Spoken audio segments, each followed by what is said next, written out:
Greetings, Alafia, Greetings kings and to queens. the world, Alafia. Alafia. Blessed day, everybody. Alright, so today, welcome back to the Afro-Trinidadian view. View. We lineman in the Gayelle. Going with that. We picked it up last week. It's somewhere nice. Gayelle. And we lineman with a gentleman here by the name of Mr. Bradshaw. Yes. Right. So, introduce yourself. Well, my name is Joel Bradshaw. Right. I am the CEO of Gmat, a small manufacturing company in Trinidad and Tobago. Right. Manufacture gluten free flour, healthy thing. Think to keep the belly flat? Yes. All right. I need that boy. Hailing all the way from Arima, the Royal Chartered Borough of Arima. I say it political correct or no? I say it correct. Yes. All right. So, coming out of the episode last week with Fireball and thing, you know, he messaged me this week. He said, hey boy, a man say you want to come on the show. I said, well, who's that man? He said, well, the man is deal with flour and gluten free and thing. And he said, but he really also like the movement and what we trying to do, the push, right? So I said, all right, let me message the brother, find out what he hear about and thing. So he told me he want to talk about inequality in the business community as a young black man trying to come up, trying to do certain things. So all in know we afraid that. We want to talk about it because I know he's not the only man facing this issue. Yeah.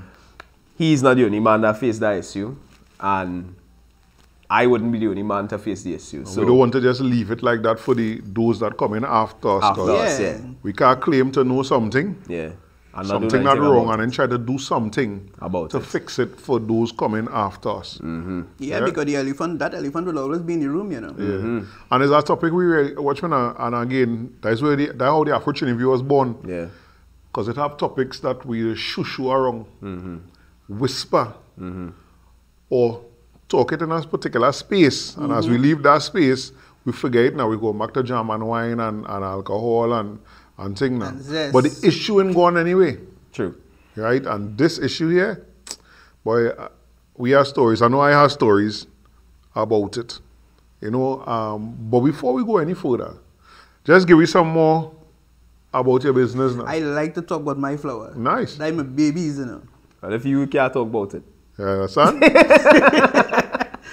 Well, Gmat Manufacturers gluten free flour from all ground provisions grown in Trinidad. Right. All right. We making flour from breadfruit, dasheen, cassava, sweet potato, plantain. We had chana flour too. Everything that you can make flour from that is gluten free and is good for health, we do it. We have teas as well, made from local, what we would call bush tea. They often say, there's often a saying that says, one man's treasure, the next man's treasure. I sat with some foreign visitors who sampled my teas. And I was like, wow, we love this. And in my mind, I was like, if them only know 3/4 side come from Blanchished by the road. No, serious, because we have what we have here, and it is very good. Right. So when they say by the road, you mean? No. Be clear, you gotta be clear. No. How we would say it is like, we would call it bush tea, and we'd say, hey, you're getting that all over the place. Right. Or you mean bush growing at the side of the road? Growing outside the road, All but right, it's understood. not really bush growing outside the road. It's grown at a herbarium, Right. right? This person in particular, Beauty and Health, they are located in Arima. It's a health store. Big up to Tasha. She plants a lot of these local herbs that we so often overlook until we get a fever. And Gmat turns it into a powder, capsulates it, right? Put it in tea bags All right. and market it. Sound like something we could take as a tablet too. Yes, as I tell you, encapsulated in capsules. You know, we do locally grown, non-GMO saffron, turmeric. Right. Well, not saffron, turmeric. What's the difference? There's a difference. Saffron comes from a flower Okay. that is very expensive.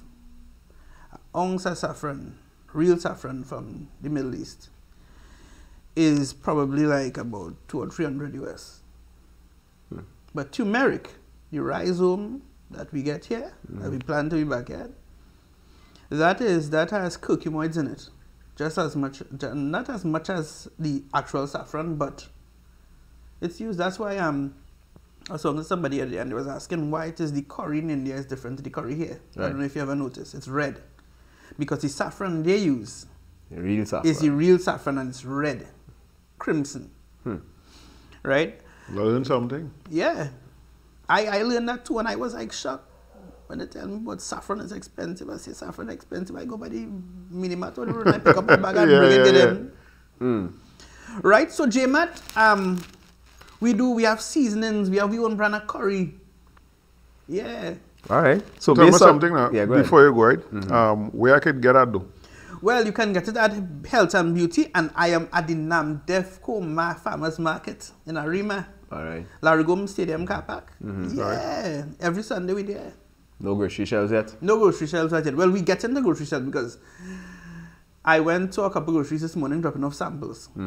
You know, because thankful to the folks at the University of the West Indies veterinary clinic in Moncton, they were able to finish doing the testing for my cassava flour. So onto the grocery shelves. All right. For All 4 right. months. Goodness. So, all right. You tell me about your product. Tell us about the journey. The journey, it was hard, but it was a very beautiful journey. In that I learned a lot of things. Tie it back into what we come to talk about. Yeah, yeah. Good. I worked at the biggest cosmetic counter in Trinidad and Tobago for 16 years. All right. Right? Pennywise Cosmetics. I worked there for 16 years. Beautiful, beautiful place. A counter to what people talk about. Now, Mr. Pollard is a darling. What? Yeah, he's a Kiana boss. man. He's a boss. He's a boss. He helped me change a lot of great aspects of my life. And he gave me a lot of business sense, indirectly. And I resigned. After 16 years, I took my earnings and I bought my first machine, which was roughly the size of if not bigger than a microwave oven. Karen and Andrea, I started pushing out, from that small machine that people just use in the kitchen, I started pushing out 25 to 50 pounds of flour every week. Right? Go ahead. And when I started doing that, I started grinding the herbs, same herbs I was telling you about. Right. And I said, you know what else I could do with this? And I had another job at that point in time, was working, so I started to do it on the side. I'm proud to say I got fired from that job. No. If you didn't do nothing wrong, we are hiding for. Right.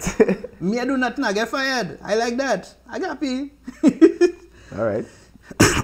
And I ended up going wholly into my business in 2019. Right. We originally were registered in 2013, but because I was working and stuff and the ideas weren't fluent as they were at that point in time, I started doing my flour after I got fired from that job.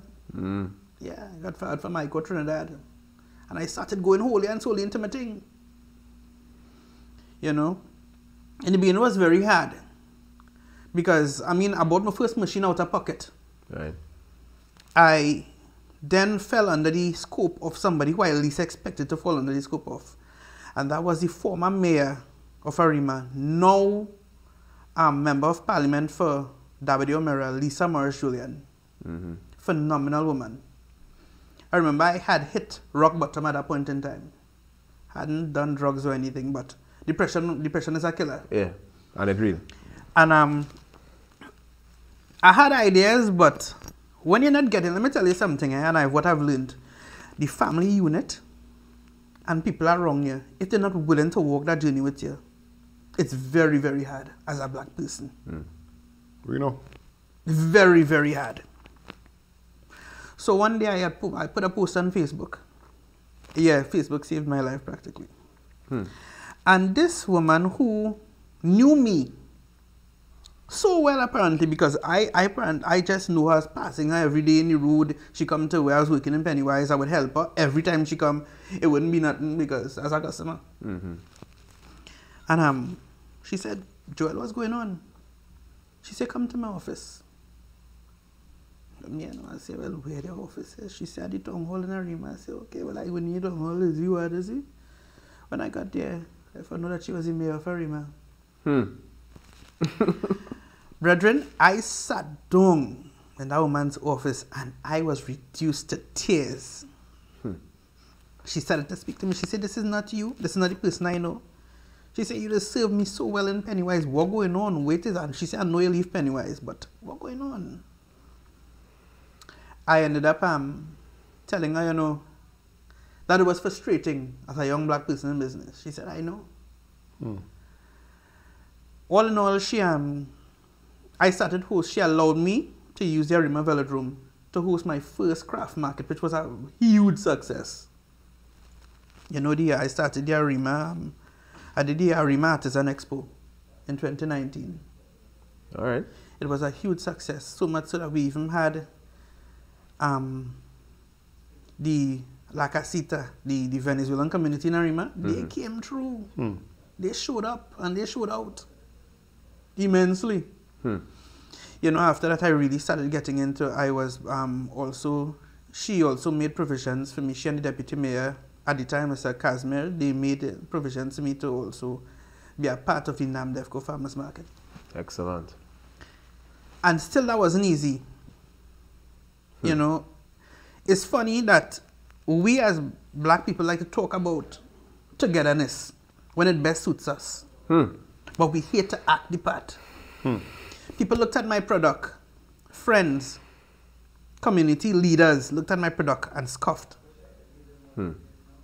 They scoffed, they look at me and they shun me. They look at my product. You would go into the bigger groceries and you'd buy the ones that they import and you're not knowing what's in it. They would look at mine and they would question everything about it. Typical. Typical. So I started producing and then I fell under the view of the National Flour Mills. You know, one of the marketing personnel there, they were asking for a supplier. And well, you know, people started to say, well, look, people from NAMDEFCO pushed my name up. They was like, yeah, this guy really good. I was like, man, he really good? Because I lost confidence in myself practically at that point in time. That was 2019, 2020. And immediately I started getting sales, but I couldn't meet the requirements of the sales.